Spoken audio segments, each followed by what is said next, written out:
76वें गणतंत्र दिवस के इस समारोह में आप सबका हार्दिक स्वागत, अभिनंदन। बिना किसी औपचारिकता के मैं सीधे श्री डीसी नौटियाल कार्यकारी अध्यक्ष जी से निवेदन करूंगा कि वो आए और सबसे पहले यहाँ पर झंडारोहण करेंगे श्री डीसी नौटियाल साहब।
जय हिंद। तो मैं चाहूंगा कि पहले नौटियाल जी ही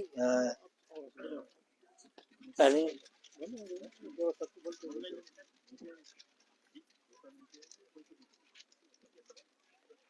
तो अध्यक्ष जी की अनुमति से आप लोगों में से कोई भी अपना संबोधन, हम तो ओपन सेशन रख रहे हैं, जो भी आना चाहे। ममगाई जी आए और अपना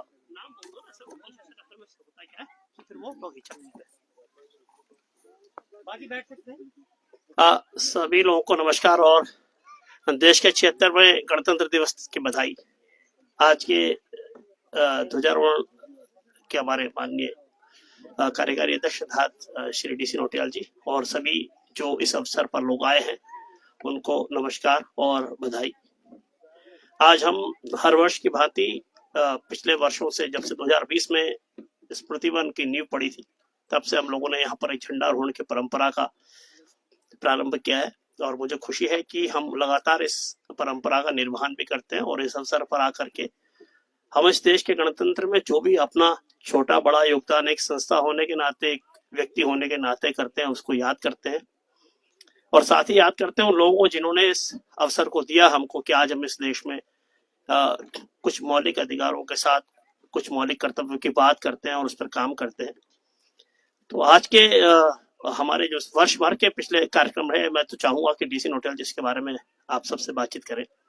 मेरा यहाँ पर बस छोटा सा ये कहना ये रहेगा कि जब हम किसी एक समूह के रूप में जुड़ते हैं और हम उसमें किस किस तरह से हम उसमें काम करें, सब अपनी अपनी भूमिकाएं चुनते हैं, सामाजिक हो चाहे देश का हो, तो उसका एक संविधान बनता है और उसमें कुछ नियम होते हैं, कुछ दायित्व होते हैं, कुछ अधिकार होते हैं और उसके हिसाब से हम काम करना प्रारंभ करते हैं। हमें खुशी है कि धात के जो सभी साथी हैं उन्होंने अपने अपने लिए समाज में अलग अलग तरह की भूमिकाएं चुनी है। आज हमारे बीच में शांति प्रकाश जिज्ञासु जी आए हैं जो उत्तराखंड की मातृभाषाओं पर जिससे धात की नींव पड़ी थी आज से लगभग 38 वर्ष पूर्व, और यहाँ की भाषाओं के अस्तित्व का भी सवाल था। और हम जिस बोली को अपनी माँ से सीखते हैं, हमको कहीं ना कहीं एक दर्द रहता है कि कहीं वो ऐसा कोई, जो हम उस बोली को समाप्त होते हुए देखते हैं, हम देखते हैं भाषा अगली पीढ़ी तक नहीं जा रही। तो एक छोटा सा सवाल था जिससे धात की यात्रा शुरू हुई। और जब हम इस सवाल पर आए तो जब आपके भीतर एक मनुष्य की चेतना का विकास होता है तो वो विकास केवल एकल नहीं होता, वो भाषा तक नहीं ठहरता, वो उसमें और सारे सवाल उभरते हैं। और फिर धात ने उत्तराखंड के अलग अलग, उत्तराखंड उस दौर में बना नहीं था लेकिन उत्तराखंड राज्य की मांग 1952 से जारी थी। तो उस दौर में हम लोग इस क्षेत्र के तमाम समस्याओं को लेकर के जागरूक हुए, हम लोगों ने उन पर बात करना प्रारंभ किया, काम करना अपने अपनी तरह से प्रारंभ किया। और भाषा के बाद उत्तराखंड के समाज, संस्कृति, साहित्य, उसके पर्यावरण के सवाल, उसके खेतों के खाली होने का सवाल, उसके गांव के बंजर होने का सवाल, ऐसे बहुत सारे सवालों से के लिए हमने काम करना प्रारंभ किया। और एक बेहतर बात ये रही कि इस पूरे दौर में हमने अपने उन सब जिन चीजों पर हम काम कर रहे हैं उन पर निरंतर अपना फोकस और सघन किया। हम हरेला की जब यात्रा 2010 में शुरू हुई तो हम गली मोहल्लों में जाकर, स्कूलों में जाकर के लोगों को पेड़ लगाने के लिए हरेला के जो विचार था उत्तराखंड की धरती उससे प्रेरित करते थे। लेकिन पिछले 14-15 सालों में ये और सघन हुआ। आज हम स्मृति वन, बाल वन, पुष्प वन और ऐसे कई सारे वन की नींव रख करके उसके लिए काम कर रहे हैं।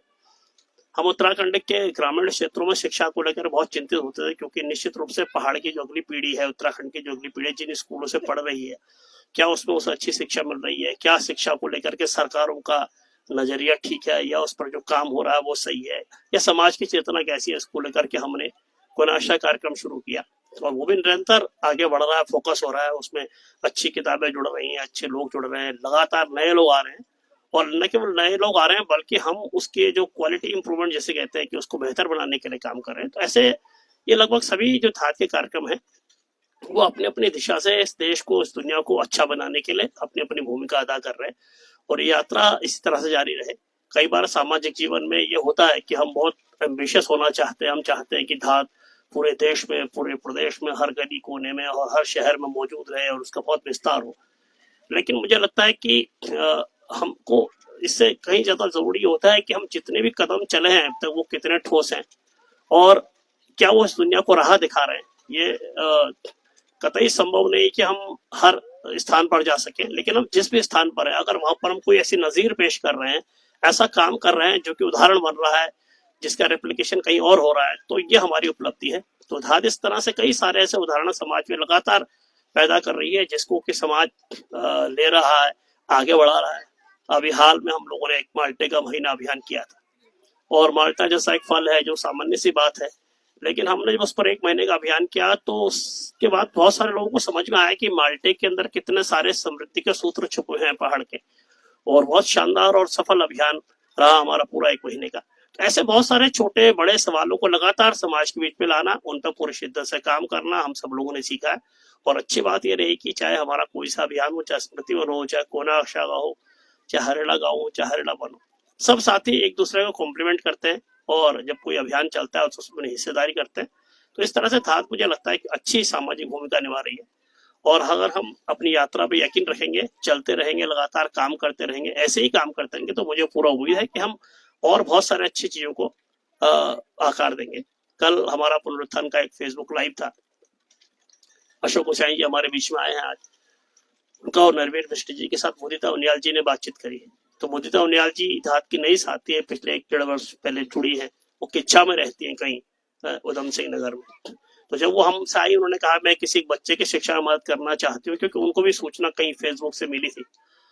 तो हमको बड़ा आत्मिक संतोष हुआ कि एक व्यक्ति जो हमें, जिसने हमें देखा नहीं, जो हमसे कभी व्यक्तिगत रूप से मिला नहीं है और वो उस शहर में रहते जहाँ धात का कोई और अन्य व्यक्ति नहीं था, उनको भी मालूम पड़ा और उन्होंने हमसे जुड़ने की इच्छा जाहिर करी।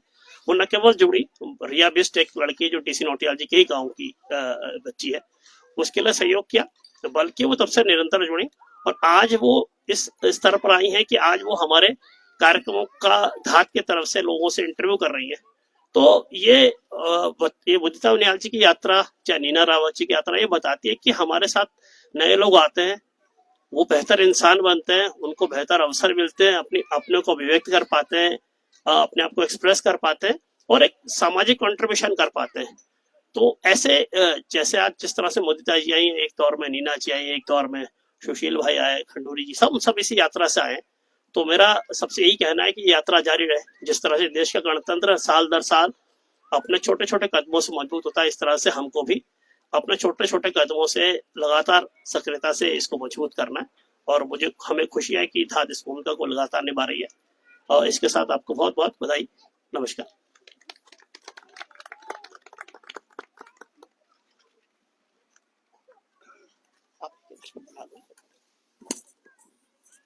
राष्ट्र के 76वें गणतंत्र 1950 से जो यात्रा चली, आज वो 2025 में हम लोग पहुंचे हैं। जितना समृद्ध भारत का संविधान और यहाँ का इतिहास हम लोगों को पता है कि एक विशिष्ट है दुनिया में, इसी तरीके से किसी भी ऑर्गेनाइजेशन किसी भी उसके लिए एक लिखित नियम विनियम उपनियमों का होना आवश्यक है जो हमें बांधे रखता है। संविधान का मुख्य उद्देश्य यही था कि हम लोगों को, हमारी आजादी को, हमारे अधिकारों को, सबको नियंत्रित करना। वरना आपने एक कहानी पढ़ी होगी, मैंने भी बहुत वर्ष पहले पढ़ी थी, उसका सार ये था कि मेरी स्वतंत्रता कहाँ तक है। उसने कहा जहां मेरी नाक शुरू होती है वहां आपकी स्वतंत्रता समाप्त होती है। बहुत पहले कहीं एक अंग्रेजी कहानी में था। तो ये सब अधिकार, कर्तव्य, दायित्व, हर चीज इस संविधान के अंदर दिया गया है जो हमें पूरे इस सोसाइटी को कंट्रोल करता है। जैसे कि अभी तन्मय भाई ने बताया कि हमारे बहुत पुराने साथी जो लोग भाषा को लेकर के आ, इस धात की मुहिम में हमेशा शामिल रहे हैं और इसी पर अपना लगातार कार्य कर रहे हैं। भाई शांति प्रकाश जिज्ञासु जी से मैं निवेदन करूंगा कि वो आए और अपना संबोधन हम लोगों के बीच में रखें।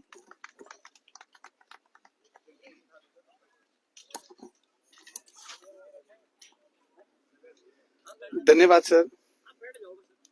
हाँ, बैठ सकते हैं। वैसे आज अध्यक्ष की जो भूमिका होती है वो पूरी जितनी भी झांकियां जाती है सलूट मारते रहते हैं, खड़े रहते हैं, लेकिन ठीक है, बहुत अच्छी बात है, आपको हमारी तरफ से ये मिला है। आदरणीय आज के अध्यक्ष डीसी नौटियाल साहब, तन्मय ममगाई जी और धात के तमाम, कह सकता हूँ मैं कि एक एक व्यक्ति, एक एक संस्था है, आप सबका मैं हार्दिक स्वागत अभिनंदन करता हूँ। जैसे कि ममगाई जी ने कहा कि भाषा की बात है, तो हमारे धात के आपने देख लिया होगा कि अब तो बहुत सारे एकांश बन गए हैं, लेकिन जिस जमाने में धात का फाउंडेशन रखा गया होगा, ये धात नाम का बीज बोया गया होगा, उस समय क्या स्थिति रही होगी, ये 1987-88 का मामला है जो लोकेश नवानी जी बताते हैं। तो ये जब 88 में या 87 में रखी गई है उसकी फाउंडेशन, तो इसका मतलब बहुत पहले से वो विचार उनके दिमाग में चलता रहा होगा। तो मैं आदरणीय लोकेश नवानी जी को भी दिल से बधाइयां और उनको सादर प्रणाम करता हूं। वो इस समय न्यूजीलैंड में है, वहां की सुंदर वादियों में घूम रहे हैं, तो उनको मैं दिल से याद करता हूं।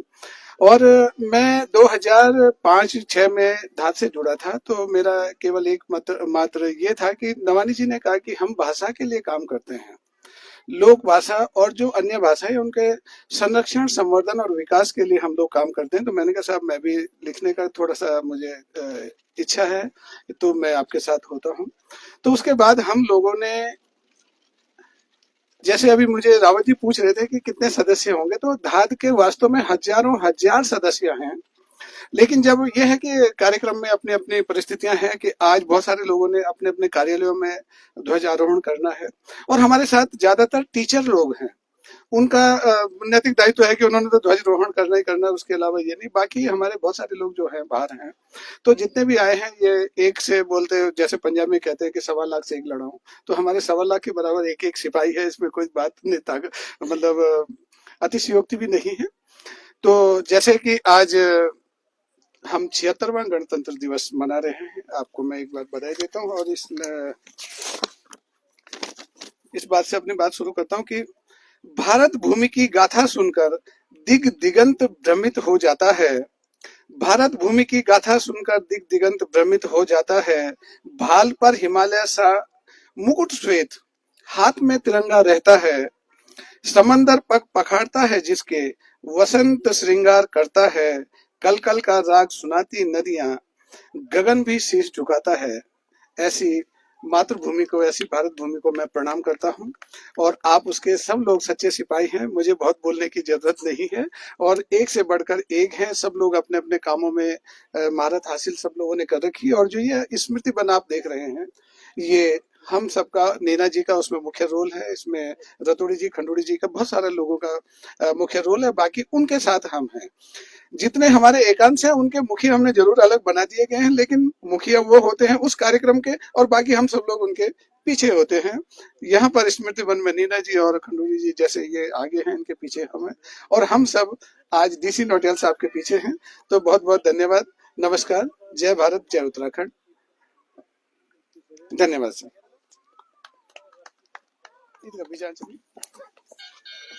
धन्यवाद जिज्ञासु सर।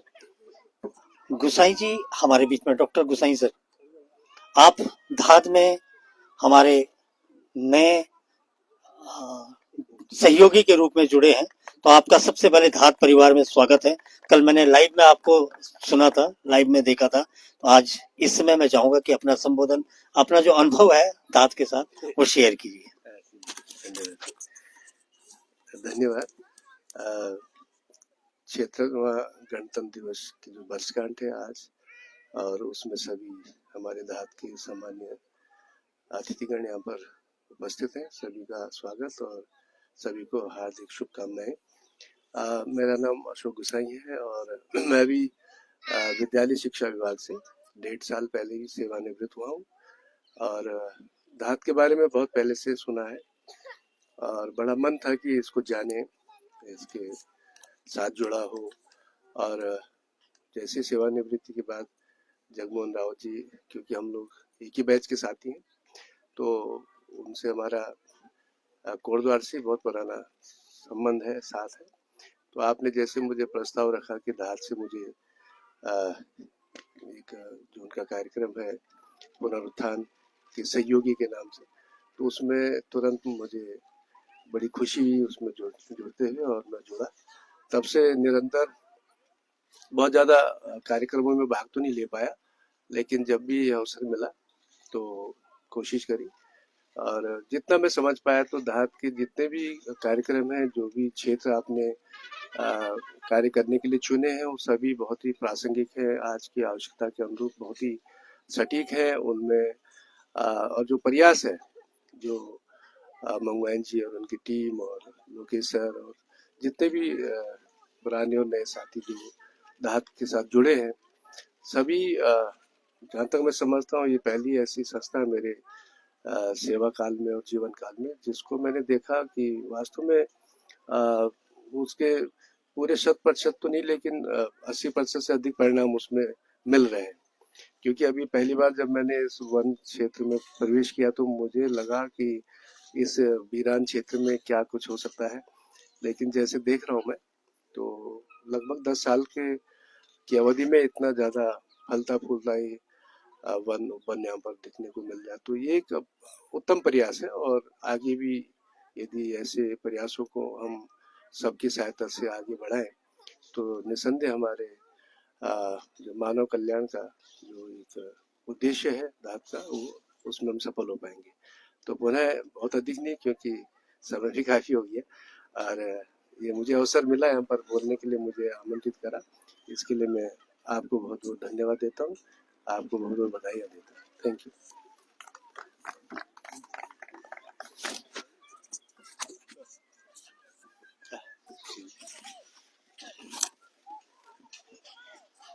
धन्यवाद सर। कुकृति जी से निवेदन रहेगा कि आप आए अपना संबोधन। सभी को नमस्कार। 26 जनवरी 1950 को हमारा संविधान लागू हुआ था, तो इस सेंस में बहुत ही इम्पोर्टेंट दिन है हमारे लिए। और संविधान चाहे वो लिखित हो या अलिखित हो, कोई भी ऑर्गेनाइजेशन है, एजेंसी है या चाहे फैमिली है, उसके कुछ संविधान के रूप में कुछ वैल्यूज होती हैं जिनका पालन हमको करना होता है, और उसी संविधान के दायरे में रह के हम लोग आगे बढ़ते हैं। भारत के कॉन्टेक्स्ट में अगर भारतीय संविधान की बात करें तो इसका संवैधानिक जो विकास हुआ वो 1600 ईस्वी में हुआ, जब महारानी एलिजाबेथ ने 1600 का चार्टर पास करके और ईस्ट इंडिया कंपनी का गठन किया और उसको ईस्टर्न कंट्रीज में व्यापार के लिए स्वतंत्र कर दिया। तो वहीं से एक हमारे जो स्वतंत्रता का इतिहास वहीं से अराइज होता है। उसके बाद फिर 1726 के चार्टर के द्वारा महारानी एलिजाबेथ ने इनको अधिकार दे दिया ईस्ट इंडिया कंपनी को कि वो प्रेसिडेंसी टाउन्स जो थे यहाँ के, जैसे कि बम्बई, मद्रास और कैलकाटा, इनमें प्रेसिडेंसी टाउन्स उन्होंने स्टैब्लिश कर दिए। फैक्ट्री सूरत में लगा दी और यहीं से एक कानून का स्वरूप लेने लग गया। उसके बाद जो 1726 के चार्टर में उन्होंने उनको वैधानिक अधिकार भी दे दिए। जो गवर्नर इन काउंसिल था तो गवर्नेंस इन काउंसिल को ये अधिकार दे दिया था कि वो जो ये 3 प्रेसिडेंसी टाउन्स हैं इनमें वो सरकार अपनी बना सकते हैं, मतलब अपना रूल इम्पोज कर सकते हैं। और पहले ये जो है बोर्ड ऑफ डायरेक्टर्स इंग्लैंड में वहां से पास होते थे। ईस्ट इंडिया कंपनी के लिए कोई भी लॉ पास करना है तो जो उनका बोर्ड ऑफ डायरेक्टर था इंग्लैंड में, तो बोर्ड ऑफ डायरेक्टर ही उनको पास करते थे। लेकिन जब प्रेसिडेंसी टाउन्स इन्होंने डेवलप कर दिए तो गवर्नर जनरल इन काउंसिल को ये अधिकार हो गया कि वो 3 प्रेसिडेंसी टाउन्स के लिए कानून बना सकते थे और इसके द्वारा उनको भारत में प्रवेश उनका मिल गया और वो कानूनी रूप से भी जिस क्षेत्र में उनका आधिपत्य है वहां पे वो कानून बनाने लग गए।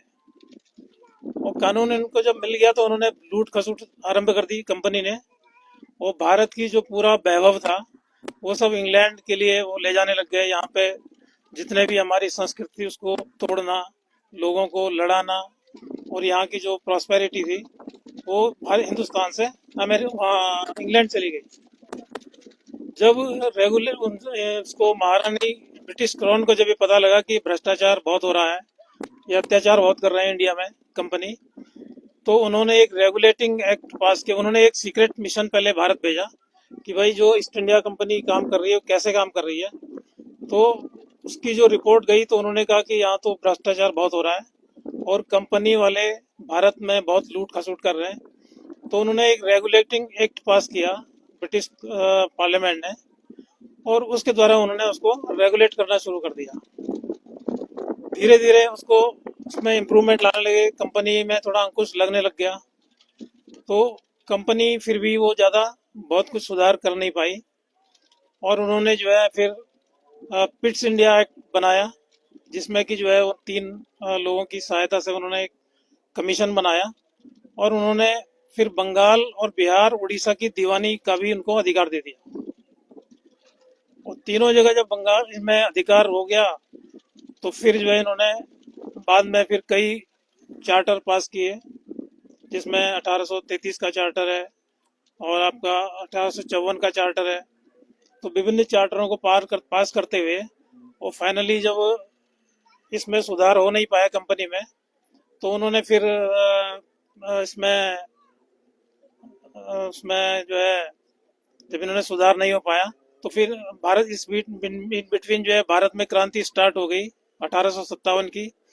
और उसके बाद उन्होंने ब्रिटिश क्राउन ने जो भारत का जब भारत की जो शासन प्रणाली थी वो अपने हाथ में ले लिया और धीरे धीरे यहीं से फिर गवर्नमेंट ऑफ इंडिया एक्ट उसको सुधार करने के लिए गवर्नमेंट ऑफ इंडिया एक्ट 1990, 1919, उसके बाद 1933, फिर 1935 और फाइनली जो है 1947 का एक्ट पास हुआ, जिसमें कि भारत को स्वतंत्रता देनी पड़ी। और स्वतंत्रता देने से पहले उन्होंने एक मिशन भारत भेजा था जिसको मिशन प्लान कहते हैं। तो उन्होंने इसमें उसकी बैकग्राउंड बनाया कि जो संविधान बनेगा तो उसमें कौन कौन लोग रहेंगे, कितने लोग रहेंगे। तो इसमें टोटल 395 लोग इसमें थे संविधान में, जिसमें 211 तो कांग्रेस के थे और 73 मुस्लिम लीग के थे। फिर ऐसे डेवलपमेंट हुई तो 1947 में मुस्लिम लीग अलग हो गई, तो फिर उनका सदस्य भी 0 हो गए। फिर कॉन्स्टिट्यूशन असेंबली बनी। कॉन्स्टिट्यूशन असेंबली में हर फील्ड के लोग थे, इसमें साहित्य, कला, विज्ञान, पॉलिटिक्स, तो सभी तरह के लोग थे। उन्होंने उसमें अपना योगदान दिया, जिसके कि ड्राफ्ट कमेटी BR अम्बेडकर की अध्यक्षता में ड्राफ्ट कमेटी फॉर्म करी और फाइनली उन्होंने बहुत मेहनत करी भारतीय संविधान बनाने में, क्योंकि संविधान एक दिन की उपज नहीं होती, वो एक बहुत विस्तृत प्रक्रिया है। अनेक देशों के संविधानों की स्टडी की गई और हमारा भारत का संविधान जो सबसे इम्पोर्टेंट है, जो फंडामेंटल राइट्स हमको दिए गए हैं, ये बहुत ही इम्पोर्टेंट प्रोविजंस है। फंडामेंटल राइट्स लिया गया अमेरिका के संविधान से, directive principle of state policies ली गई आयरलैंड के संविधान से, जो भारत का इमरजेंसी सिस्टम है वो जर्मनी के संविधान से लिया गया। तो इस तरह से बहुत सारे संविधानों की स्टडी करके हमारे संविधान में इसको इनकॉर्पोरेट किया गया और फाइनली इसको 2 वर्ष 11 महीने और 18 दिन में भारत का संविधान पूरा हुआ और 26 नवंबर 1949 को हमारा संविधान कंप्लीट हुआ। और फिर ये डिसाइड किया गया कि अगले साल, नए साल में, तो 26 जनवरी 1950 में हम लोग स्वतंत्र हुए और हमारा अपना गणतंत्र है, हम अपने संविधान से रेगुलेट होने लगे। और इसलिए संविधान का जिक्र करना, इसमें जो सबसे इम्पोर्टेंट जो चैप्टर है हमारा पार्ट 3 संविधान का, वो है फंडामेंटल राइट्स का। तो इसमें कुछ फंडामेंटल राइट्स, हालांकि एब्सोल्यूट तो कुछ भी नहीं होता, परंतु इसमें हमको 6 जो है मूल अधिकार दिए हुए हैं, जिसमें कि सबसे पहले अभिव्यक्ति की स्वतंत्रता है, हम बोल सकते हैं, पर युक्त युक्त ढंग से बोल सकते हैं। अगर हमें बोलने की स्वतंत्रता, तो ये नहीं कि हम कुछ भी बोल दें। और अभिव्यक्ति की स्वतंत्रता है, समानता की स्वतंत्रता है, जैसे कि इक्वलिटी बिफोर लॉ, कानून के नज़र में सब बराबर हैं। और समता का अधिकार दिया गया। एक बहुत इंपॉर्टेंट अधिकार है जो आर्टिकल 19 में, प्राण एवं दैहिक स्वतंत्रता, जो हमारे बॉडीली और जो हमारे प्राणों की स्वतंत्रता, हमें कोई ऐसे डैमेज नहीं कर सकता। और तीसरा हो गया, चौथा हो गया हमारा धार्मिक, जो हमें अपने धर्म को प्रचार प्रसार करने के लिए, उसको संरक्षित करने के लिए है। पांचवा हमारा जो ये आपका संस्कृति का अधिकार है, जो संस्कृति, साहित्य, कला, हम उसको उसका उन्नयन कर सकें और उसको संरक्षित रख सकें। और छठा अधिकार जो बहुत ही इम्पोर्टेंट है, जिसमें कि हम लोग जो है, जो हमारे अधिकार दिए गए हैं उनका संरक्षण है, कि कोई हमारे अधिकारों को ब्रीच न कर सके। और अगर कोई ब्रीच करता है तो उसमें सबसे इम्पोर्टेंट ये है कि जो आर्टिकल 2 to 6 में हम हाई कोर्ट जा सकते हैं, रिट जो है इसमें रिट है, और आर्टिकल 31 में हम सुप्रीम कोर्ट जा सकते हैं। ये सबसे बड़ा अधिकार हमको दिया गया है। और अम्बेडकर ने भी इसको जो है संविधान की आत्मा का है, पार्ट 3 को। तो भाग 3 इतना इम्पोर्टेंट है हमारे लिए। पर जैसे कि पुरोहित जी कह रहे थे, स्वतंत्रता हमारी एब्सोल्यूट नहीं है, क्योंकि एक हम भी कहानी पढ़ते थे, हाई स्कूल में शायद थी, इंग्लिश में, एक आदमी वो डंडी घुमा के चल रहा है और वो सामने वाले ने उसको बोला कि भाई तू ऐसा नहीं कर सकता। उसने कहा मेरा अधिकार है। उसने कहा तेरा अधिकार उसी समय खत्म हो जाएगा जब ये डंडी मेरी नाक पे लगेगी, है ना। तो युक्त युक्त होना चाहिए, कोई भी चीज एब्सोल्यूट कुछ नहीं होता। और जो हमारा दूसरा हमारा जो फेडरल सिस्टम है, वो भी बहुत इम्पोर्टेंट है। उसमें जो आर्टिकल 252 में, जो हमारी आंतरिक जो सशस्त्र विद्रोह नहीं हो सकता, इसलिए आप देख रहे होंगे दुनिया के देशों में तो तख्ता पलट हो जाते हैं, हमारे यहाँ आज भी बहुत डिसिप्लिनली ढंग से चलता है। तो अगर सशस्त्र सेना विद्रोह हो जाता तो आर्टिकल 252 में भारत सरकार आपके अधिकार को अपने हाथ में ले लेती है। ये फेडरल सिस्टम का पहला हुआ है। दूसरा है कि जो 356 है, जो बहुत मिसयूज हुआ भारत में तो कई बार, कि जब स्टेट मशीनरी फेल हो जाती है तो आर्टिकल 356 इम्पोज करते हैं गवर्नर, तो वो है। और तीसरा जो हमारा बहुत इंपॉर्टेंट है, जो अगर फाइनेंशियल क्राइसिस देश में आती है तो फिर केंद्र सरकार अपने हाथों में बागडोर ले लेती है। तो हमारे बहुत ही यूनिक, मतलब जो हमारे प्रोविजंस है इसमें संविधान में, ये बहुत ही यूनिक है। चूंकि आज संविधान का ही दिवस है बेसिकली, जो हमारे जो प्रोविजंस हैं, इसकी मतलब मेन प्रोविजन तो यही है। बाकी अधिकार हैं तो कर्तव्य भी साथ साथ चलते हैं। ऐसा नहीं है कि हमारे अधिकार, आज जनरली होता है कि हम अधिकार की बात करते हैं तो कर्तव्य भूल जाते हैं।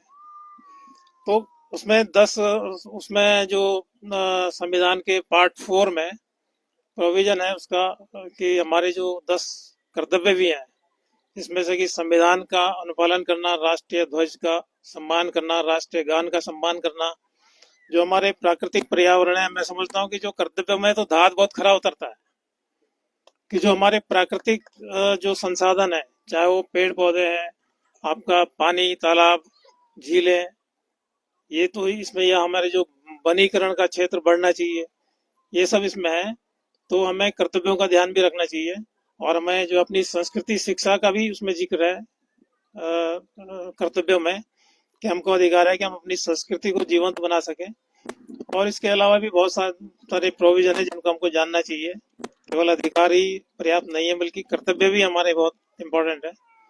और इसी के साथ मैं चाहूँगा कि सभी लोग जो है अपने अधिकारों के साथ साथ कर्तव्यों का भी ध्यान रखें। ये ज़्यादा इम्पोर्टेंट है हमारे लिए, क्योंकि उसमें सारे लोग शामिल हैं लगभग। हम अधिकारों की बात करते हैं कि ये मेरा राइट है, लेकिन मेरा कर्तव्य क्या है ये हम नहीं देखते। तो आज संविधान गणतंत्र दिवस के उपलक्ष्य में हमको ये भी देखना है कि हमें अपने कर्तव्यों का ध्यान दें। जिसका भी जो कर्तव्य है, तो उसको अपने कर्तव्यों का ध्यान रखना चाहिए। और इसके साथ ही मैं सभी लोगों को गणतंत्र दिवस की हार्दिक शुभकामनाएं देता हूँ। धन्यवाद।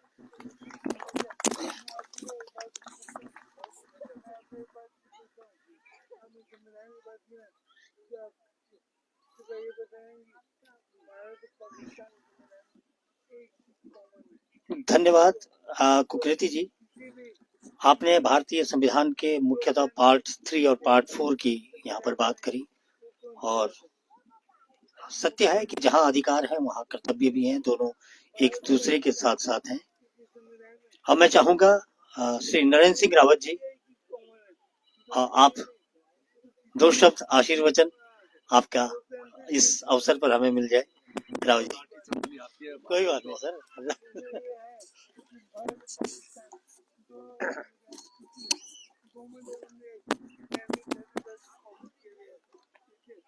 सभी मैं ज्यादा तो क्या बोलूं, काफी संविधान के बारे में और धात के बारे में काफी बातें हो चुकी हैं। तो मैं तो अभी 1 साल भी नहीं हुआ, मार्च में जो 1 साल हो जाएगा मेरा यहाँ धात में। लेकिन मैं धात को प्राथमिकता देता हूँ। मैं 10 ग्रुपों से जुड़ा हूँ, लेकिन मैं बाकी जगह छोड़ करके सबसे पहले यहाँ आता हूँ। आज मैंने अपने मोहल्ले में 9:30 बजे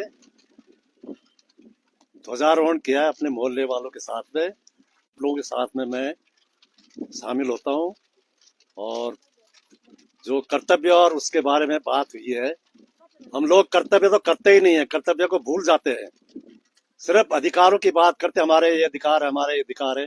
प्रधानमंत्री को गाली दे देंगे उसके मुंह पे। उनको ये नहीं मालूम है कि प्रधानमंत्री एक इंडिविजुअल नहीं है, वो एक पदासीन है, कुर्सी है, वो कोई भी उसमें बैठ सकता है जिसको।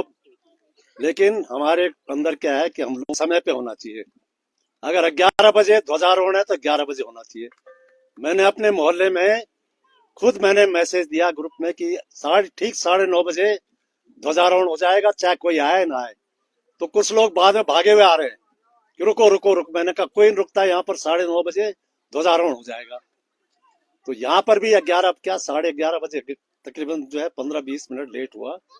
तो मेरा सभी साथियों से अनुरोध है, और जो यहाँ पर हाजिर नहीं है उनसे भी अनुरोध है कि कृपया हर कार्रवाई जो है वो समय पे होनी चाहिए। और अगर नहीं आ सकते तो मत आइए, लेकिन समय की वैल्यू अगर आप नहीं मानेंगे, नहीं जानेंगे, तो अगर मान लिया कि दुश्मन के ऊपर बम फेंकना है, उसमें डॉट होता है, बिल्कुल डॉट, इतने मिनट इतने सेकंड इतने उस पे जो है बम फेंकना है। अगर आप वहां पर चूक गए तो दुश्मन का जो बम है वो हमारे ऊपर आ जाएगा। तो इसलिए मेरा आग्रह सभी से ही है कि जो भी कार्रवाई होती है, कहीं भी हो, किसी भी संस्था में हो, तो वो समय पे हो। और इसी के साथ मैं अपने विचार समाप्त करता हूँ। जय हिंद, जय उत्तराखंड, वंदे मातरम।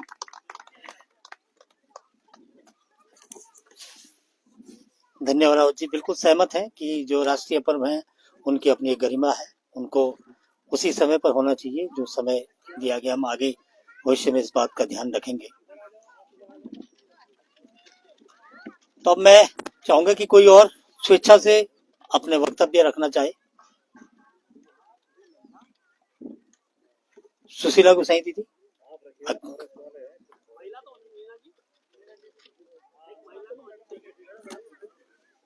आइए। सुशीला गोसाई जी जो हमारी धाद हरेला की साथी हैं और आप वन विभाग में कार्यरत हैं।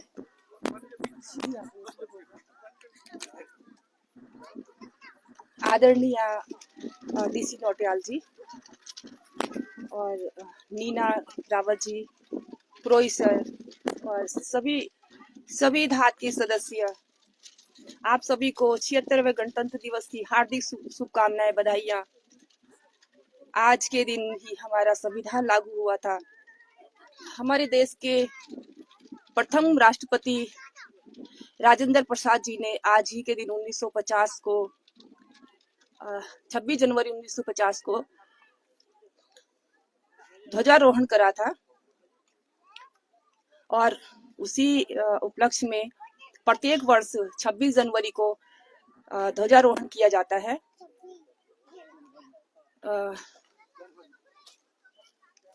ये वैसे तो देश आजाद 1947 को आजाद हुआ था 15 अगस्त,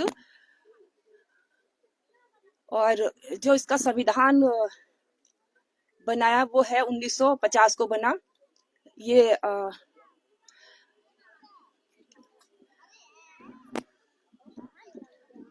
और इसमें जो है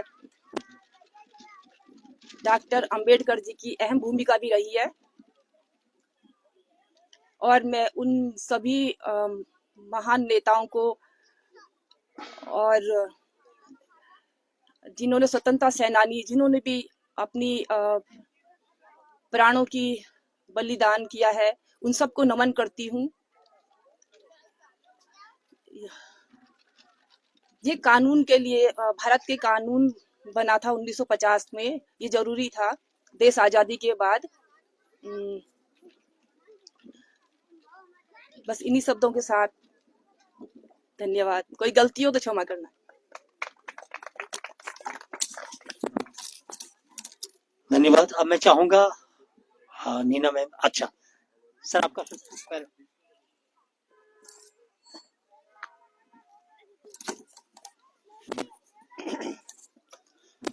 नमस्कार, बुजुर्गों को प्रणाम। मैं अपना परिचय दूं, मेरा नाम विनोद कुमार पंत है। मैं पौड़ी के पावो के पास ताल भुरपानी गांव का निवासी हूं। वर्तमान में देहरादून में राजपुर रोड पर रहता हूं। मैं सिंचाई विभाग से 2018 में, आज से 7 साल पहले ठीक, रिटायर हुआ था as a chief engineer. Assistant engineer रहा। ये नहर मेरे पास ही थी, यहाँ सैकड़ों बार मैं आया। मैं आप सबको गणतंत्र दिवस की शुभकामनाएं देता हूँ, बहुत बहुत बधाई देता हूँ। हम जो है विश्व की सबसे बड़ा गणतंत्र है। पॉपुलेशन में हम लोग प्रथम आ गए हैं, चाइना से आगे। तो सबसे बड़े गणतंत्र में प्रथम हम हैं, द्वितीय में यूएसए है। बाकी सभी लोगों ने आज के दिवस की क्या उपयोगिता और महत्वपूर्णता और क्या क्या चीजें थी आज की डेट में हुई है और क्यों हम इसको बना रहे हैं, इसके बारे में काफी कुछ कहा है। मैं तो केवल यह कहने इस मंच पर आया हूँ कि मैं धात संस्था का बहुत ही आभारी हूँ। उनको साधुवाद देता हूँ कि मुझे इतना अच्छा मंच उपलब्ध हुआ। यहाँ पर बहुत ही अच्छा काम कर रहे हैं और बहुत बहुत शुभकामनाएं आप उनको, धात संस्था को। मैं तो देख के अचंभित हो गया कि इस तरह से थैंकलेस काम इतने बड़े स्केल पे, कि आप हॉर्टिकल्चर को भी प्रमोट कर रहे हैं, एजुकेशन को भी प्रमोट कर रहे हैं, केदारनाथ के अनाथ बच्चों को भी पाल रहे हैं। इतना बड़ा आपने वन बना दिया है, स्मृति वन, और भी जगह आपने स्कूलों में वन लगा रहे हैं, और बहुत बड़ी आपकी मेंबरशिप है। बहुत बहुत आपको साधुवाद, और एक बार पुनः आपको गणतंत्र दिवस की शुभकामनाएं। धन्यवाद।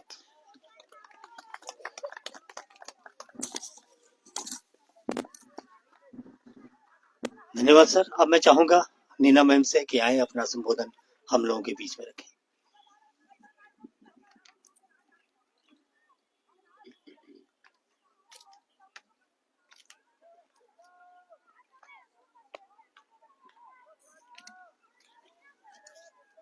नमस्कार। मैं नीना रावत, जैसे कि अभी संजय पुरोहित जी ने भी परिचय दिया, तो मैं स्मृति वन को थोड़ा संभालने में थोड़ा सा मेरा भी सहयोग रहता है। तो सबसे पहले आप लोग को गणतंत्र दिवस की बहुत बहुत शुभकामनाएं।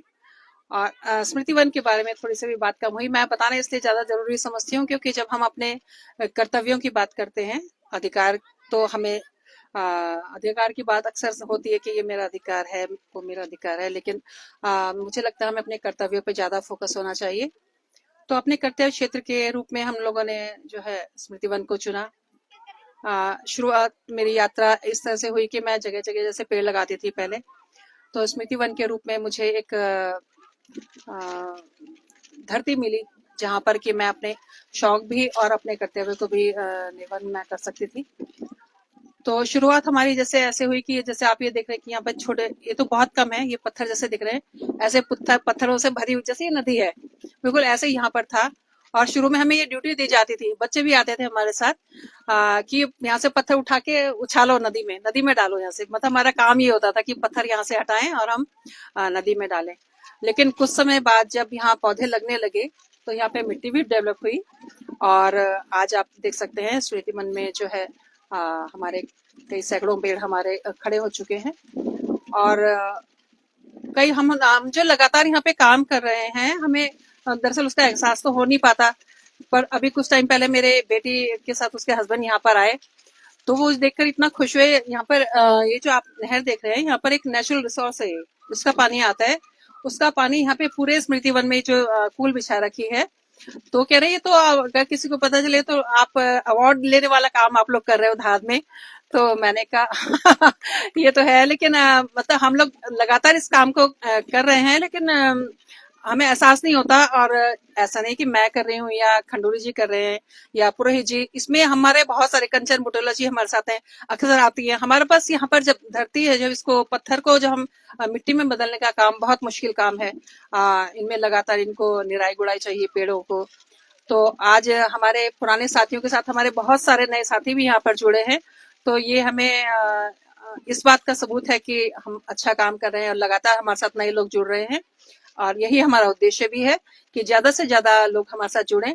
और हम यहाँ पर स्मृति वन में आप जैसे देख रहे हैं कि जगह बहुत कम बची है, लेकिन फिर भी हम घास साफ करके, झाड़ियां साफ करके और नए पेड़ों के लिए जगह लगातार बना रहे हैं। नए वन हमें सांस की जरूरत होती है, उसके लिए हमें पेड़ चाहिए। तो इस धरती को सुंदर बनाने में अपना सहयोग दीजिए और हमारे साथ यहाँ पर स्मृति वन में या बाल वन में या पुष्प वन देख सकते हैं कि जो स्मृति वन के लिए जो रास्ता आता है, पुष्प वन के नाम से हम उसको विकसित करें। और लगभग हमारे 150 पेड़ वहां पर लग चुके हैं। तो आप सब भी जो है अपना सहयोग दीजिए और यहाँ पर पेड़ लगाइए। उनको बड़ा करने का आश्योर हम आप लोग को करते हैं। और वैसे तो संजय भी हमारे साथ यहाँ पर जैसे आप देखा हमारे साथी यहाँ पर हमारे साथ लगे हुए हैं। लेकिन मेरा अनुरोध है कि जो भी यहाँ पर पेड़ लगाते हैं, आप लोग भी खुद आइए और उनको पेड़ों की देखभाल में अपना सहयोग दीजिए।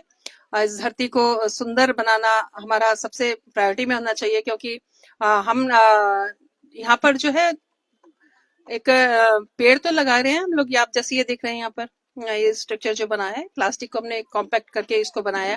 जब ये हमने बनाया तो इस कॉन्सेप्ट के बारे में जब पता चला, एक हमारे साथी हैं सोनिया मलिक, तो मेरा आप सबसे यही अनुरोध है कि इस गणतंत्र दिवस पे अपने अधिकारों के साथ हम अपने कर्तव्यों को भी प्राथमिकता दें और इस धरती को बहुत बहुत सुंदर बनाने में अपना सहयोग दें। धात के रूप में हमें एक बहुत अच्छा प्लेटफॉर्म मिला है अपने कर्तव्यों को निभाने का। तो आप सबको गणतंत्र दिवस की फिर से एक बार बहुत बहुत शुभकामनाएं। धन्यवाद।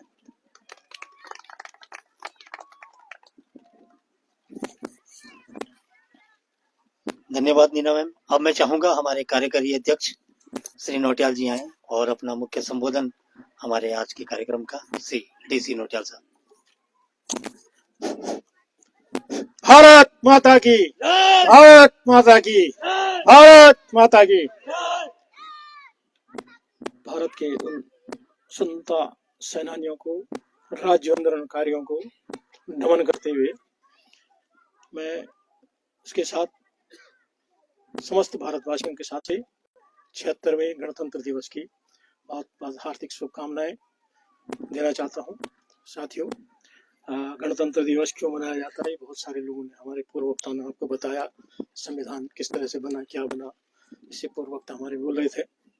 और निश्चित तौर से आज पूरा राष्ट्र जो है जब अपना 76वां गणतंत्र दिवस मना रहा है, तो हमारे जिसको पहले राजपथ कहते थे अब कर्तव्य पथ हो गया है, उसमें हमारी आज की जो जितनी भी हम लोगों ने इस 76 सालों में क्या खोया, क्या पाया, किस क्षेत्र में हम आगे बढ़े, अपनी सैन्य शक्ति, वायु शक्ति, हमारी जल शक्ति, हमारे औद्योगिकरण के मामले में, व्यवसायिक के मामले में और हमारे तकनीकी के क्षेत्र के मामले में हम कहाँ बढ़े, कहाँ पहुंचे, इस सारे उसका जो है प्रदर्शन वहाँ में राष्ट्रपति जी के समक्ष वहाँ पर होता है। और उसी दृष्टि से हम कितने अपने गणतंत्र को बचा पाए, उसकी लेखा जोखा भी वहाँ पर होता है। और निश्चित तौर से क्योंकि धाद भी एक हमारा एक सामाजिक संगठन है, एक क्रियाशील संगठन है, और हम लोग भी उन्हीं कामों को आगे बढ़ाते हैं जिससे कि हमारी परंपराएं, उत्तराखंड की परंपराएं बचे, यहाँ की संस्कृति बचे, यहाँ के क्षेत्र का विकास हो, यहाँ की समस्याओं का समाधान करने के लिए हम किस तरह से क्या कर सकते हैं। बल्कि अभी हमारे जिज्ञासु जी भी कह रहे थे कि नवानी जी को, हम भी नवानी जी को कई बार इसलिए याद करते हैं कि वो कहते हैं कि जो उत्तराखंड का समाज है ये एक प्रकार से बेचैन समाज है, और वो बेचैनी धाद में भी जो है मैं देखता हूँ नवानी जी ने पैदा कर रखी है तन में जी। तो आप देखते होंगे कि एक प्रोग्राम खत्म हुआ नहीं, दूसरा प्रोग्राम हमारा शुरू हो जाता है। तो ये धात का, क्योंकि हम एक सामाजिक संगठन है और हम संकल्पित भी हैं इसके लिए कि हम उत्तराखंड की परंपराओं को बचाने के लिए, उत्तराखंड की यहाँ पर जो भी हमारी संस्कृति है और उसको किस तरह से हम आगे बढ़ाएं, एक मानवीय समाज कैसे बनाएं, एक बहुत अच्छे समाज का निर्माण करें, उसके लिए हम लोग कार्य करते रहते हैं और उसमें आगे भी बढ़ रहे हैं। और मैं कई बार इस बात को कहता भी हूँ, चर्चा में भी लाता हूँ कि जो ये कहें कि हम जो बात कह रहे हैं वो सरकार के एजेंडे में आ जाती है, या ये कहें कि सरकार वो एजेंडा बनाती है जो जिसका हम पहले जिक्र कर लेते हैं। अभी बहुत सारे लोग कह रहे थे पर्यावरण की जो समस्या है ये हमारी समस्या थोड़ी है, ये उत्तराखंड की समस्या थोड़ी है, ये पूरे भारत देश की समस्या थोड़ी, पूरे विश्व की समस्या है। और एक आम आदमी से भी, अगर आप एक चलते हुए आदमी से भी आप बात करेंगे और उससे पूछेंगे यार कि पर्यावरण को कैसे बचाया जा सकता है, प्रदूषण को कैसे बचाया जा सकता है, तो सीधी सीधी सी बात कहेगा कि भाई हमको पेड़ लगाने चाहिए, हमको हरियाली बढ़ानी चाहिए, हमको पेड़ नहीं काटने चाहिए और हमको पेड़ों को बचाना चाहिए। तो धाद ने इस प्रोग्राम को कब, हमने 2010 में 2-4 लोगों ने कहा यार कि जो है ये हरेला का कुमाऊं में मनाया जाता है, यहाँ तो लोग जानते भी नहीं थे, जिसमें हमने तन्मय जी ने बात शुरू की थी। तो 2010 में एक मंदिर में हमने शुरुआत की, 2015 में शासन तक हम इस बात को पहुंचाने में सफल हुए कि क्यों न पूरे प्रदेश में एक दिन ऐसा रखा जाए जिस दिन पूरे प्रदेश में वृक्षारोपण हो और उस दिन जो है सरकार छुट्टी भी करे और लोग सिर्फ एक ही काम करे, चाहे शासन के हो, प्रशासन के हो, बच्चे हो, स्कूल के हो, छात्र हो, नौजवान हो, वो सिर्फ पेड़ लगाने का काम करे। और हमारी ये वहां तक पहुंची और उस दिन छुट्टी भी हुई और उसके बाद वो आज वो सरकार के एजेंडे में शामिल हो गया। मैं कह रहा था ना कि जो हम कह रहे हैं वो सरकार के एजेंडे में शामिल हो जाता है बाद में। ऐसे ही जो है अभी आपने देखा होगा कि कई बार उस समय भी हम थोड़ा बहुत विचार करते थे लेकिन उस व्यापक पैमाने पर नहीं कर पा रहे थे। बाद में आपने देखा होगा कि जो है जब प्रधानमंत्री मोदी जी आए तो उन्होंने कहा लोकल फॉर वोकल, स्थानीय उत्पादकों को खरीद करके भी आप देश की सेवा कर सकते हैं। और ये धाद ने पहले से हम इस बारे में विचार कर रहे थे और अभी आपने देखा होगा कि पिछले पूरे 1 महीने जो मकरान बनाते हैं हम 14 तारीख को हमने कहा माल्टा मकर होगी 40 से 50 रुपए किलो तक यहाँ बेचा और जो भी उसका वो हुआ उनका एक एक पैसा उन लोगों को वहां तक पहुंचाया। तो लोकल फॉर वोकल सरकार ने कहा और वो हमारे एजेंडे में पहले से था और हम लोगों ने उसके लिए काम भी किया। इस समय ये स्थापित करके भी दिखाया कि हम ऐसा हो सकता है। और ये इसलिए कह रहा हूं मैं इस बात को कि सरकार ने जो हमारा इतना इम्पोर्टेंट फल है सिट्रस फल, माल्टा जो है यहाँ के ऑर्गेनिक फल है और कहीं पर भी लगा दो आप बिना खाद और बिना पानी के वो हो भी जाता है और इतना भी इस कदर होता है कि मतलब जो है पूरे पेड़ों में सड़ रहा है। लोग उसको या तो किसी अपने रिश्तेदारों को बांटते हैं, रिश्तेदारों को बांटने में भी वही रिश्तेदारों को देते हैं जो नजदीक के होते हैं, दूर दूर पहुंचाने में भी उसमें पैसा लगता है। तो हमने उनको कहा कि भाई आप इस माल्टे को, क्योंकि ये यहाँ का लोकल उत्पाद है, आपकी आर्थिकी बढ़ाने के लिए हम लोगों का एजेंडे में भी है और हम लोगों ने इसमें काम भी किया। और हमने, मैं ये कह रहा हूँ कि हम बड़े आभारी हैं पूरे उत्तराखंड समाज के यहाँ के भी कि उन्होंने इस तरह से माल्टे को लेना शुरू किया कि हमारा माल्टे की वैन बाद में पहुंची थी, पहले डिमांड उससे ज्यादा होती थी और हम उतना माल्टा उनको दे नहीं पाए, उतना माल्टा हम नीचे यहाँ सप्लाई नहीं कर पाए। अब उसका कारण कई हो सकते हैं क्योंकि ये पहला प्रयोग था हमारा कि उसको वहां से ला करके हम इस तरह से बेचेंगे और वहां से उन लोगों को भी इसका अनुभव नहीं था कि किस तरह से हम इनको यहाँ पहुंचाएंगे। तो ये थोड़ा बीच का वो था, लेकिन अब हमें लग रहा है कि इसमें और अच्छा काम करेंगे तो आगे हम बढ़ेंगे। हमारे इसके लिए धाद ने, आपने देखा होगा हमारा एक प्रोग्राम चलता है फंची का, और फंची के माध्यम से हम सिर्फ लोकल उत्पाद जो हमारा स्थानीय उत्पाद है, कोदा है, झंगोरा है, ये क्या होता है इसको जो कहते हैं कोदा, झंगोरा, बाजरा, इस तरह का जो भी हम लोग स्थानीय उत्पाद है, हमारे यहाँ की दालें हैं, गैद की दाल है, उड़द की दाल है, तूर की दाल है, इन सब दालों को हम ये कह रहे हैं कि आप अपने लाइफ स्टाइल में लाने का अपील हम लोगों ने यहाँ से किया और उत्तराखंड समाज ने इस अपील को विकास ने उनकी कैंटीन है उसमें हम इस लोकल उत्पाद को यूज करने की बात कर रहे हैं। और आज की डेट में अगर आप जाएंगे ना गाँव में तो कोदा मिल ले रहा है, क्योंकि कोदा सरकार ले दे रही था और बड़े अच्छे दामों पर ले रही है यार, 60 और 65 80 रुपए किलो यहाँ कोदे का आटा यहाँ बाजार में मिल रहा है, जो कोदा हमारे गांव में बहुत, जिसको पहले हम लोग कहते थे कि बोलते भी नहीं थे कि यार जो है कोदे की रोटी खा रहा है।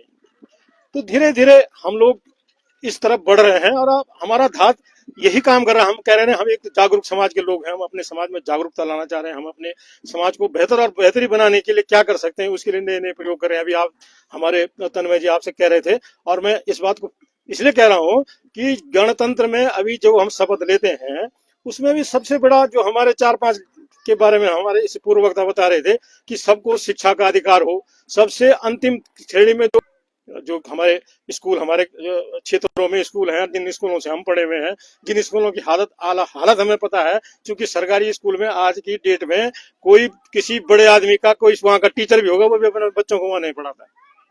उस स्कूल में सिर्फ वही बात छात्र पढ़ता है जो उस गांव का वो सबसे गरीब आदमी होगा जो अपने बच्चे की शिक्षा को दूर तक पेरेंट्स को खो चुके थे। उनके सामने शिक्षा का जब प्रश्न खड़ा हुआ तो आप जैसे लोगों ने उसमें बढ़ करके हम लोगों की मदद की और अब केदारनाथ से आगे भी बढ़ करके अब जब कोई भी ऐसी आपदा कहीं आती है और कोई भी की सूचना हम लोगों को जब यहाँ मिलती है तो हम लोग जो है उस पर पहल करके अपील करके उन बच्चों को पढ़ाने की व्यवस्था यहाँ से करते हैं। और इसलिए मैं इस बात को कह रहा हूं कि अगर आप सरकारी तंत्र में 1 लाख रुपए भी किसी से मांगेंगे तो उसकी, यहाँ पर बैठी हुई हमारी गुसाई बहन जी, उनको भी पता होगा कि अगर सब्सिडी लेनी भी होगी तो उसके लिए इतनी फॉर्मेलिटीज हैं कि आप उसको लेना कहेंगे यार छोड़ मुझे तो नहीं चाहिए, न मिले इससे बढ़िया तो ठीक ही है, क्योंकि इतना उसमें कॉम्प्लिकेशन होती है, इतनी विंडो उसकी खुली होती है। और धाद पूरे साल भर में आपको मैं बता दूं कि 40 से 45 से 48 लाख रुपए अब तक उन बच्चों को उनके खातों में भेज रहा है।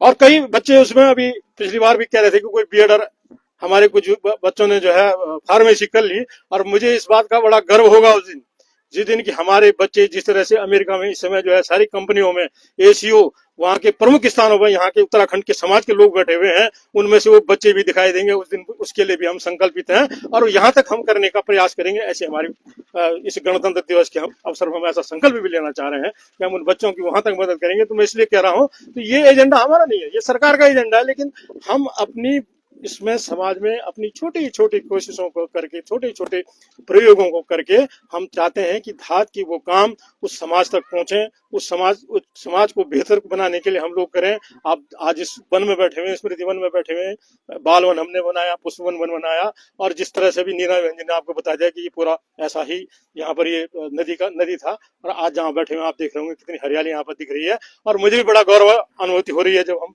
झंडारोहण इसके नीचे कर रहे हैं और इस समाज में, इस वातावरण में यहाँ पर बैठे हुए हैं। तो एक प्रयोग हमने करके दिखाया कि पेड़ लगाए जा सकते हैं, पेड़ लगाए नहीं जा सकते, बचाए भी जा सकते हैं। और 500 पेड़ों को जिस तरह से हमने इस साल लगाया है, वो आप अगर चाहेंगे भी तो हम आपको धरातल पर भी दिखा देंगे कहाँ कहाँ हमने पेड़ लगा रखे हैं, वो टिके हुए हैं। तो हम जो काम कर रहे हैं वो एक कोई हम इससे हमने कोई राजनीति भी नहीं करनी है, और सारा सहयोग भी सब आपका है, पब्लिक का सहयोग है। पब्लिक अगर हमको दे भी रही है तो हम पब्लिक से ही ले रहे हैं और पब्लिक में ही लगा रहे हैं। ये हमारा काम भी है, ये हम चाहते भी हैं। और इसीलिए धात की हमारी एक क्रेडिबिलिटी भी है कि लोग हम पर विश्वास भी करते हैं। और एक अपील अगर हम छोटी सी भी करते हैं तो बहुत सारे लोग हमारे होते हैं कि हम कोई भी समारोह कर रहे हैं, प्रोग्राम कर रहे हैं, तो हमारा कोई वीआईपी थोड़ी आ रहा है, कोई हम किसी नेता को थोड़ी बुला रहे हैं, हमारे अपने ही लोग उसमें होते हैं। और वही लोग होते हैं जो लोग हमको सहयोग करते हैं, जो लोग हमको आगे बढ़ाने का काम करते हैं। अभी छात्रों का अभी हमने जो हमारी त्योहार है, लोकल पारंपरिक त्योहार है यहाँ के, उनपे अभी फूल दे जाने वाला है अप्रैल में, फूल संक्रांत, उस पर काम होगा। एगास जो यहाँ के लोग, देहरादून के लोग मुझे लगता है कि कहीं भूल ही चुके थे या जानते भी नहीं थे कहीं, उस एगास को के कार्यक्रम को हमने क्या अभी जो है केदारनाथ के बच्चे यहाँ आए, हम उन सारी टीम को, उन बच्चों को लेकर के, उनके परिवारजनों को लेकर के राज्यपाल महोदय के पास मिलाने थे। और राज्यपाल महोदय ने धात की वहां पर जो शब्द कहे हैं, मैं उसको कहीं आप लोगों को सबको पता होगा, आप देख भी लेना। महामहिम राज्यपाल जी ने कहा कि ऐसी संस्थाएं भी उत्तराखंड में काम कर रही हैं, ये मेरी संज्ञान में पहली बार आया है कि जो आप बिना सरकारी सहायता के, बिना किसी सरकारी सहयोग के आप इतने बच्चों के साथ, इतने बच्चों को पढ़ाने का, लिखाने का, यहाँ तक पहुंचाने का, रिबंधन मुझे मिलाने का सौभाग्य मिला है। तो ये सब किसकी वजह से कर पा रहे हैं? ये सब आप लोगों का सहयोग है। धात का एक जो हमारा एक संगठन है और एक सामाजिक प्रयोग जो हम कर रहे हैं, एक सामाजिक तौर से हम जो अपने आप को समाज के सामने प्रस्तुत करना चाह रहे हैं, एक बेहतर समाज बनाने के लिए, उत्तराखंड को बेहतर बनाने के लिए। क्योंकि अगर ये समाज बेहतर होगा तो हम भी तो कहीं ना कहीं कौन सा समाज बेहतर होगा? जो उत्तराखंड के अंदर है।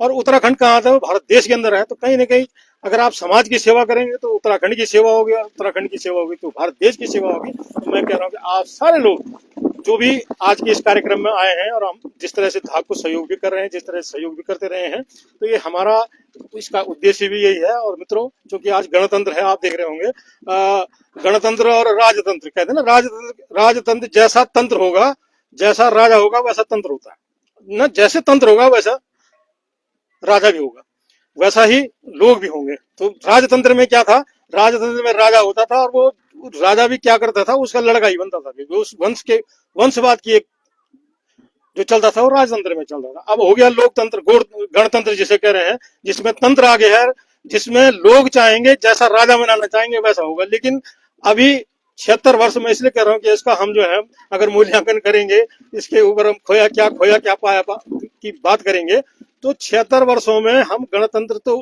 बन तो गए हैं और उस प्रक्रिया में भी शामिल है, लेकिन अभी तक पूरी तरह से गणतंत्र हुए नहीं। क्योंकि आप देख रहे होंगे, मैं ज्यादा दूर नहीं जाता, अभी आपके लोग ये नगर पालिका के इलेक्शन में, तो नगर पालिका के इलेक्शन में क्या हुआ कि उन्होंने जो है रोस्टर लगाया।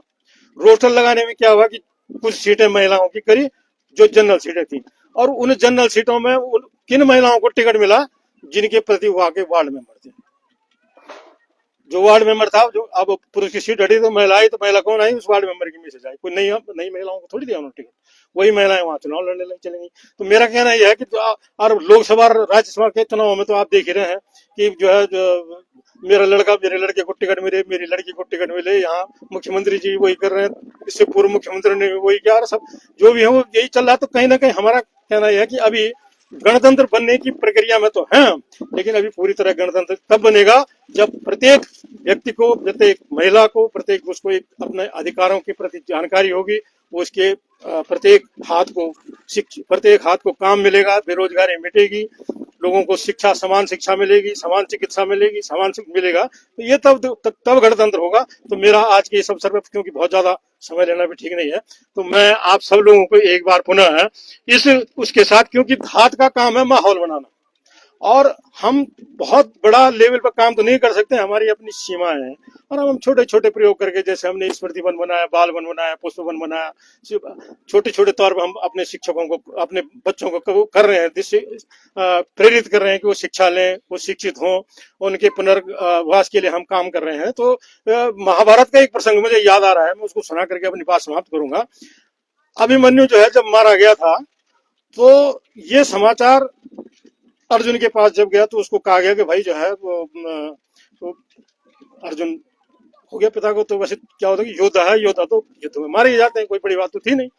तो लेकिन उसको साथ साथ उसने ये भी बताया कि जब ये अभिमन्यु मारा गया, तो जो उस लड़ाई में शामिल ही नहीं था, जयद्रथ, उसने इसका अपमान किया, इस पर लात मारी, और अभिमन्यु को जो है वो तो सहन नहीं हुआ।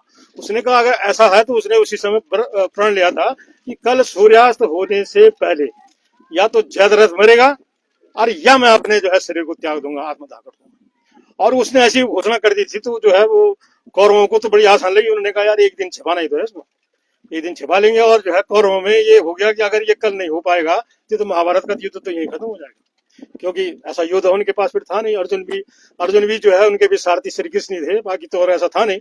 लेकिन दूसरे दिन साहब वो युद्ध हुआ। युद्ध होने में क्या हुआ कि कौरवों ने अपनी वही प्लानिंग करी, और जयद्रथ जो है लास्ट शाम तक सूर्यास्त होने को था, और जयद्रथ उनको मिला ही नहीं, तो मरा भी नहीं गया। तो अचानक जो है जब ये सूर्यास्त होने की स्थिति बनी, तो उसने अपना गांडीव उठा के फेंक दिया। उसने कहा भाई अब तो जो है ये होता नहीं, और मुझे अपनी प्रतिज्ञा, क्योंकि उस समय का शाप भी ऐसी था, प्रतिज्ञा को पूरा करना ही पड़ता था। और उन्होंने ये जब देखा, तो तब सब लोग श्री कृष्ण भगवान की तरफ देखने लगे, भगवान ये तो अब जो है महाभारत का युद्ध तो यही खत्म हो जाएगा, अब हम कुछ कर नहीं सकते हैं। तो भगवान ने फिर अपने भक्तों को देख करके उसने भी लीला रची, और सीधे जो है बादल पूरे सूर्य के सामने कर दिए, पूरा अंधेरा छा गया। और अंधेरा छाने के बाद जो है जैसे ही अंधेरा हुआ, तो चूंकि गधों पर सींग तो होते नहीं है, जयद्रथ ने कहा इससे बढ़िया क्या मौका होता है चिढ़ाने का, वो भी सीधे पहले पहुंच गया। उन्होंने कहा देख ले भाई, अब तो तुम आत्मदाह कर रखा था ना, करो ना आत्मदाह, और मैं तो जो है बच गया, ये हो गया। लेकिन जैसे ही वो सामने आया, तो भगवान जी ने फिर क्या किया कि अपने जो है बादलों को फिर वो हटा दिया, और उसको कहा उठा भाई अर्जुन अपना गांडी उठा, और अब जो है क्या देखता है, और जो है जयद्रथ मारा गया। तो अब आप ये कहें कि अर्जुन ने उस जयद्रथ को मारा, तो ये हमारी सोचने की भूल होगी, क्योंकि उसके लिए जो माहौल बनाया वो श्री कृष्ण भगवान जी ने बनाया। तो ऐसे ही धात का भी काम है कि ये पेड़ लगाने का जो है ये हमारा एक प्रयोग है, हम इस प्रयोग को यहाँ छोटे तौर पर यहाँ करें और पूरे उत्तराखंड में ये हो, पूरे देश में ये हो, पूरे विश्व में हो, ये हमारा यहाँ से एक प्रकार से माहौल बनाने का काम है। शिक्षा कैसे पढ़ाई जा सकती है, बच्चों को किताबें कैसे भेजी जा सकती हैं, हम कैसे लोकल और वोकल की बात कर सकते हैं, कैसे हम अपने उसको बढ़ा सकते हैं, कैसे स्थानीय उत्पादों को प्रोत्साहित कर सकते हैं। तो हम तो सिर्फ एक माहौल बनाने का काम कर रहे हैं। जितनी हमारी सीमाएं उतना हम काम कर रहे हैं, अपने हिस्से का काम कर रहे हैं, अपनी जवाबदारी हम निभा रहे हैं। तो मेरा आज के उसमें आप सब लोगों से एक यही निवेदन है, यही हम चाहते हैं आज की इस गणतंत्र दिवस के अवसर पर कि हम लोग संकल्पित होकर के जिस तरह से हम समाज के बीच अपने कामों को फैला रहे हैं, जिस तरह से जिस ईमानदारी के साथ हम समाज के बीच काम कर रहे हैं, हम उसी ताकत के साथ, उसी संकल्प के साथ और उसी शक्ति के साथ इन कामों को आगे बढ़ाएंगे, ऐसा मेरा मानना है। एक बार पुनः मैं धात की तरफ से आप सारे लोग जो यहाँ पर आए हुए हैं, हमारे गुरुजन वृंद यहाँ बैठे हुए हैं, हमारी बहनें यहाँ बैठी हुई हैं, हमारे वरिष्ठ लोग यहाँ बैठे हुए हैं, हमारे आदरणीय चीफ इंजीनियर इरिगेशन सर सम्मानित पंत जी हमारे बड़े भाई हैं, उनसे हम बहुत कुछ सीखने को मिलता हमें रहता है। आप सब लोग बैठे हुए हैं, एक बार आप सबका मैं धात की तरफ से, जो यहाँ पर नए लोग आए हुए हैं, जो नई इस बीच यहाँ पर हमारे धात परिवार में शामिल हैं, उनका मैं धात की तरफ से आपका बहुत बहुत हार्दिक अभिनंदन करता हूं, आप सबका वंदन करता हूं और आप सबको 76वें गणतंत्र दिवस की हार्दिक शुभकामनाएं देता हूं। धन्यवाद।